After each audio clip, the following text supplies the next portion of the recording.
भारत के 5 राज्यों में चुनाव होने जा रहे हैं।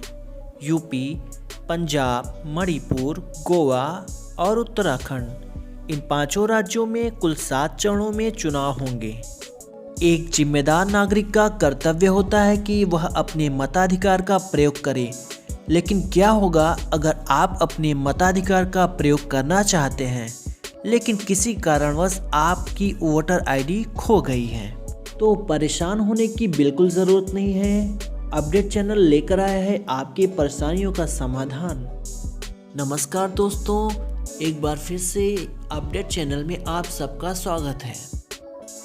अगर आपका वोटर आईडी खो गया है तो घबराइए ना, आप इसके बिना भी वोट दे सकते हैं। लेकिन वोट देने के लिए सबसे अहम बात यह है कि वोटर लिस्ट में आपका नाम ज़रूर शामिल होना चाहिए। अगर आपका नाम वोटर लिस्ट में नहीं शामिल है तो आप किसी भी तरीके से वोट डालने में सक्षम नहीं होंगे। हम यह मान लेते हैं कि आपका नाम वोटर आईडी में शामिल है और आप अपनी वोटर आईडी खो चुके हैं, तो आप उसके स्थान पर एक नहीं, 2 नहीं, बल्कि पूरे 11 अन्य डॉक्यूमेंट्स का सहारा लेकर अपना वोट डाल सकते हैं। आइए जानते हैं इनके बारे में। आधार कार्ड। आधार कार्ड आज के समय में हर किसी के पास होता है। भारतीय निर्वाचन आयोग के मुताबिक आधार कार्ड वोट देने के लिए एक वैलिड डॉक्यूमेंट है। आप इसके जरिए वोट दे सकते हैं। पासपोर्ट। पासपोर्ट आमतौर पे भारत के बाहर जाने के लिए इस्तेमाल होता है।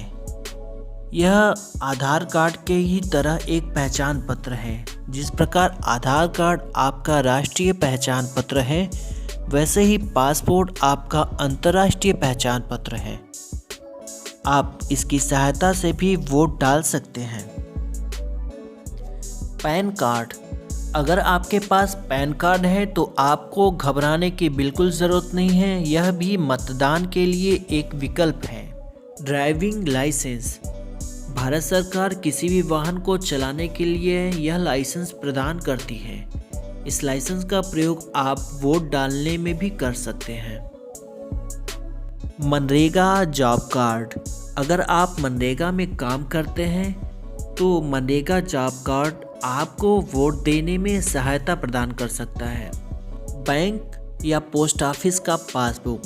भारत के किसी भी हिस्से में, भारत के किसी भी बैंक में या पोस्ट ऑफिस में अगर आपका खाता है तो वहाँ का पासबुक दिखाकर आप वोट दे सकते हैं। राज्य या केंद्र सरकार की सर्विस आईडी। यदि आप राज्य सरकार या केंद्र सरकार या किसी भी पीएसयू के अंतर्गत नौकरी करते हैं तो आप वहाँ के द्वारा प्रदान की गई सर्विस आईडी से भी मतदान कर सकते हैं। पेंशन संबंधी डॉक्यूमेंट्स। फोटोयुक्त पेंशन डॉक्यूमेंट से भी वोट डाला जा सकता है। एनपीआर द्वारा जारी स्मार्ट कार्ड या फिर श्रम मंत्रालय की योजना के अंतर्गत जारी स्वास्थ्य बीमा कार्ड की भी सहायता से वोट डाला जा सकता है। विधायकों या फिर विधान परिषद के सदस्यों को जारी किए गए सरकारी पहचान पत्र द्वारा भी वोट डाला जा सकता है। उम्मीद है वोटर आईडी के खो जाने पर आप कौन से अन्य डॉक्यूमेंट्स का इस्तेमाल कर सकते हैं उसकी जानकारी हो गई होगी। पर क्या आपने यह गौर किया कि सारे डॉक्यूमेंट्स में एक चीज़ कॉमन है और वह है फ़ोटो।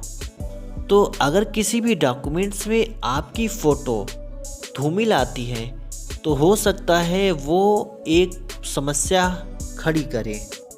तो बेहतर होगा इन सभी डॉक्यूमेंट्स में आप उस डॉक्यूमेंट्स का चुनाव करें जिसमें आपकी फ़ोटो अच्छी आ रही हो, ताकि आपको कोई समस्या का सामना न करना पड़े। Thank you. आप अपने कर्तव्य का पालन करें और वोट देने ज़रूर जाएं। अगर आपको यह वीडियो पसंद आई हो, आपको इस वीडियो को देखकर कुछ जानकारी हासिल हुई हो, तो वीडियो को लाइक और सब्सक्राइब करना ना भूलें।